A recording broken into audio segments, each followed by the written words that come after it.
22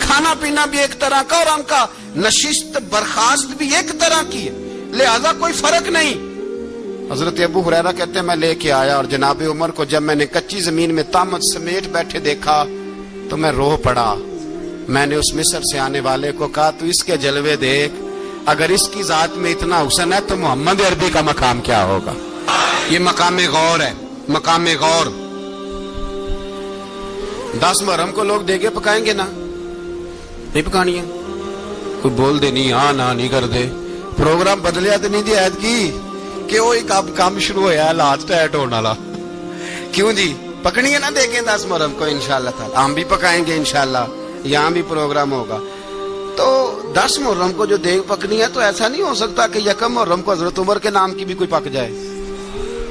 اگر امام حسن حسین کے نام کی دیگیں پکے تو جو امام حسن حسین کے سے پیار کرنے والے ہیں، جو امام حسن حسین سے، ہم لوگوں نے بھی عجیب رٹا اپنایا ہے نا، ہم لوگ بات کا ایک پہلو دیکھتے ہیں دوسرا نہیں دیکھتے۔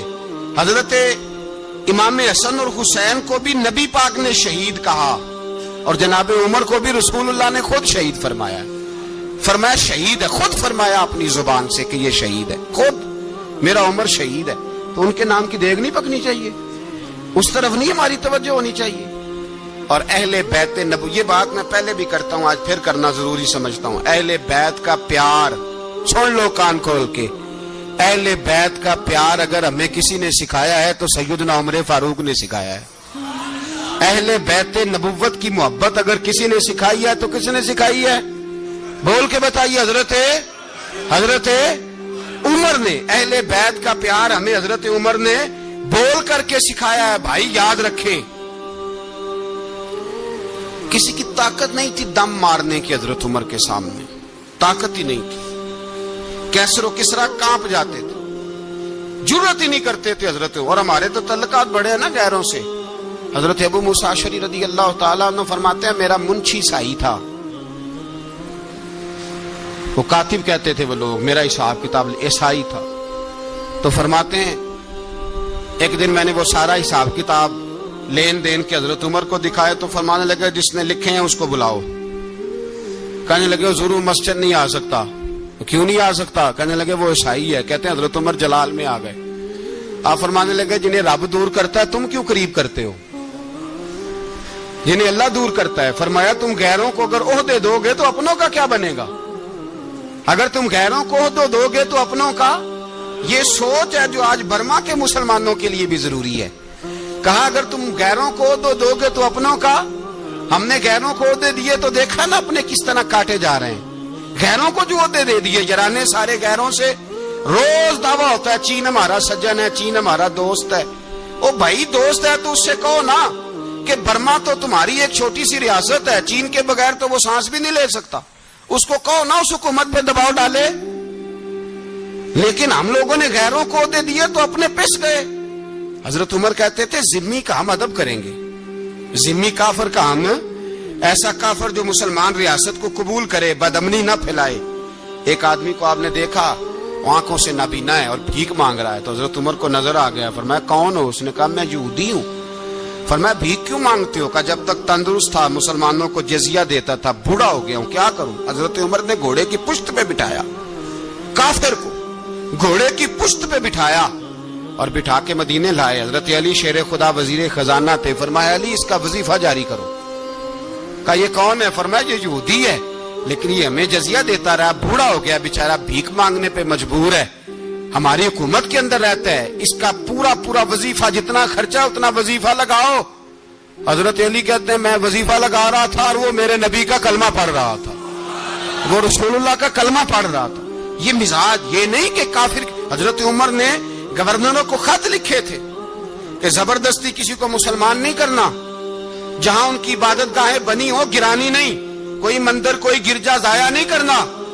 اسلام سب کو جینے کا موقع دیتا ہے، پر بے ایمانو ظالموں بدذاتوں تمہیں یہ کہتا ہے کہ ہم تمہیں جینے کا موقع دیتے، تم بھی مسلمانوں کو جینے کا موقع دو۔ یہ جہاں بستے ہیں جہاں رہتے ہیں انہیں وہاں جینے کا موقع دو، انہیں بھی اللہ اکبر کہنے کا موقع دو، انہیں بھی قرآن پڑھنے کا موقع دو، انہیں بھی رسول اللہ پر درود پڑھنے کا موقع دو۔ ہمارے ملک میں عیسائی اپنی مرضی سے کھلے عام تبلیغ کرتے ہیں. یہاں تو چینل چلائے ہیں عیسائیوں نے. کسی مذہبی جماعت نے کبھی جلوس نکالا ہے کہ عیسائیوں کا چینل بند کرو؟ بولے نکلا ہے کہ نہیں نکلا؟ کتنے ظلم کی بات ہے. ہم جب غیر کو اتنا تحفظ دیتے ہیں، اتنا تحفظ دیتے ہیں. ہم نے دیکھا ہے، مجھے بیسیوں لوگوں نے عید پہ ٹیلی فون کیے کہ عیسائیوں کو قربانی کا گوشت دے لیں. مجبور ہیں جی، دروازے پہ آ گئے ہیں، ہمارے کام کاج کرتے ہیں. بیسیوں لوگ، عام آدمی کے دل میں ان کا اتنا جذبہ ہے. وہ مسائل کا بیان کرنا ایک علیحدہ بات، لیکن ہمارے دل کافر کے حق میں بھی نرم ہو جاتے ہیں. تم کس قدر زیادہ بے ایمان ہو اور کفر کس قدر زیادہ ذلیل ہو گیا ہے کہ مسلمان کے حق میں نرم ہوتا ہی نہیں. اور اس سے بڑے ذلیل وہ ہیں جو ان ذلیلوں کے سپورٹر ہیں. وہ کسی عرب ملک کے حکمران ہو یا کسی اور جگہ کے، وہ بڑے ذلیل ہیں جو ان ذلیلوں کے سپورٹر ہیں، جو برما کی بچیوں کے قتل پر اپنی حکومتیں چمکا رہے ہیں. انہیں شرم نہیں آتی. اس قدر مسلمان تڑپا ہے، لیکن ان بے غیرتوں کو ذرا ہوش نہیں آئی. اور یہ ان کے کماش، ان کے دلال جو ہر جگہ ان کی سپورٹ کر کے اپنی حکومتیں قائم کرتے ہیں، بے ایمانوں کو پتہ نہیں کہ کب ان پر اللہ کا عذاب اترے گا اور کس طرح ان کے پرخشے اڑیں گے. تمہیں اپنی ذلت اور رسوائی نظر نہیں آ رہی کہ زمین کس طرح تمہارے لیے تنگ ہو گئی ہے؟ اس سے زیادہ اور تمہاری رسوائی کیا ہوگی؟ ڈرو اللہ سے. اور یہ تو دنیا کا عذاب ہے. ان بطش ربک لشدید. میرا رب کہتا ہے قیامت تو قائم ہونے دے. اتنا سخت تیرے رب کی پکڑ ہے، اتنی کسی دوسرے کی ہو سکتی؟ یاد رکھیں اور تھوڑا احتیاط کریں. ہم سب لوگ بھی، جو ہم لوگ آدھی زبان بول کے بھی ان کی سپورٹ کرتے ہیں، اب شرم آنی چاہیے ہمیں ان حکومتوں کی سپورٹ کرتے جو مسلمانوں کی لاشوں کے اوپر حکومتیں قائم کرتے ہیں. شرم آنی چاہیے. بہرحال بات دور نکل جائے گی اور میں اپنے مضمون پہ رہتا ہوں. اہل بیت کا پیار اگر سکھایا ہے تو جناب عمر نے سکھایا ہے رضی اللہ تعالی عنہ. امام حسن ملنے، آپ یقین کریں میں جب اس واقعہ کو پڑھتا ہوں تو میرا دل جھوم جاتا ہے. میں کہتا ہوں یار، ڈاٹا ہونا اپنی جگہ پہ، عشق ہونا اپنی جگہ پہ، انسان کا باوقار ہونا اپنی جگہ. جہاں کھڑے ہونا تھا وہاں یہ کھڑے ہوتے تھے، اور جہاں جھکنا تھا وہاں یہ. ان لوگوں میں اقبال نے کہا تھا تیری نگاہ ناز سے دونوں مراد پا گئے، عقلے غیاب و جستجو، عشق حضور و اضطراب. جہاں اگر آیا ہے سامنے کیسر و کسرا تو عمر جیسا دلیر کوئی نہیں. اگر سامنے آیا ایران کا بادشاہ تو عمر جیسا تگڑا کوئی نہیں. اگر آیا ہے سامنے غسان کا بادشاہ تو عمر جیسا عادل کوئی نہیں. لیکن اگر علی کا بیٹا آیا ہے، اگر فاطمہ کے لال پارے آئے ہیں، تو پھر فاروق اعظم سے جیسا محب کوئی نہیں، پھر ان سے جیسا پیار کرنے والا کوئی نہیں. اندر بیٹھے ہیں جناب عمر، اندر تنہائی میں کچھ وزیروں سے گفتگو ہو رہی ہے، میٹنگیں جاری ہیں. آپ کے بیٹے ملنے آئے جناب عبداللہ ابن عمر. ابا جی ملنا ہے. بات ٹھہرو، بات کر رہا ہوں، کوئی نہ اندر آئے.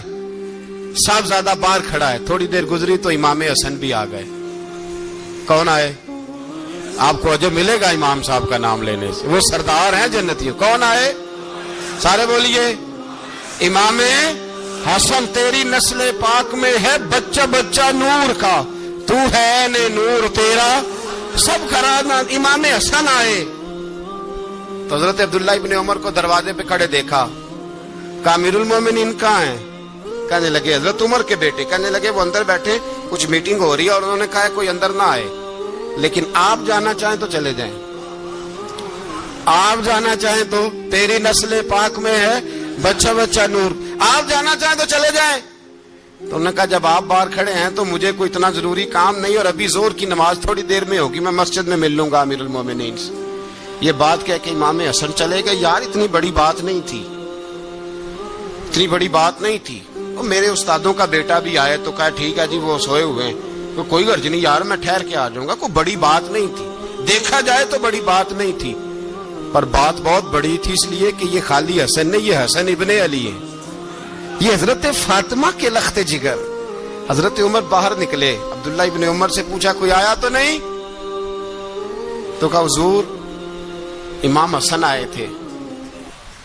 تو کہا پھر شہزادے کو اندر کیوں نہیں بھیجا؟ کہا میں نے کہا تھا. وہ کہنے لگے اگر امیر المومنین مصروف ہیں تو میں ظہر میں مل لوں گا. حضرت عمر رونے لگے. فرمایا بیٹے تو نے اچھا نہیں کیا. پھر مسجد نہیں گئے،